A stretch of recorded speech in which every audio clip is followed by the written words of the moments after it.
শেখ হাসিনার একটা জিনিসই আমার তো খারাপ লাগতো, সে অফিসে যাইবো, অফিস করতে, এটা ভালো কথা দেশের মানুষের লিগা। অফিসে যাইতে আর 1 ঘন্টা আগে রাস্তা বন্ধ করতে বকিয়ে লিগা। অফিস টাইমে যদি একটা হাইওয়ে রাস্তা মোহাম্মদপুর থেকে সচিবালয় আইবো, যদি 1 ঘন্টা আগে রাস্তাটা বন্ধ করে, এই অফিস টাইমে আর মাইসে অফিসে যাইবো না? 40 মিনিট 50 মিনিট আগে এই রাস্তাগুলি বন্ধ করে দিত। আমরা সিএনজি ওয়ালারা পারবে বা উড়ে বয়ে থাকতাম। প্রধানমন্ত্রী যাইবো, এরপরে আমাকে ছাড়বো 10 মিনিট পরে। আর এখন তারেক যে কোনান যে যায় আমরা দেখি না।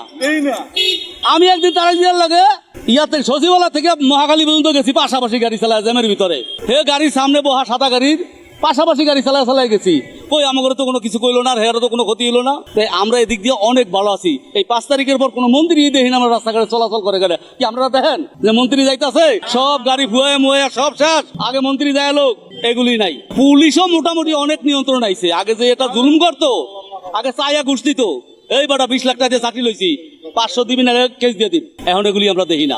আছে 2-1 খারাপ আছে, খারাপ তো থাকবোই 2-1, তারপরও বহুত ভালো আছে।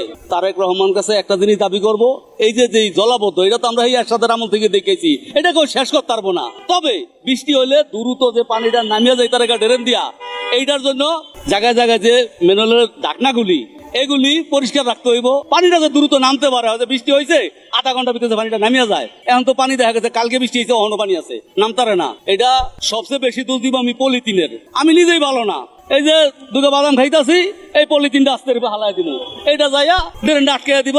আমার হিসাবে পলিথিন বন্ধ লেগে আরো সরকার উদ্যোগ নিছে, তবে এটা বন্ধ করার দরকার বাংলাদেশের একেবারে দ্রুত।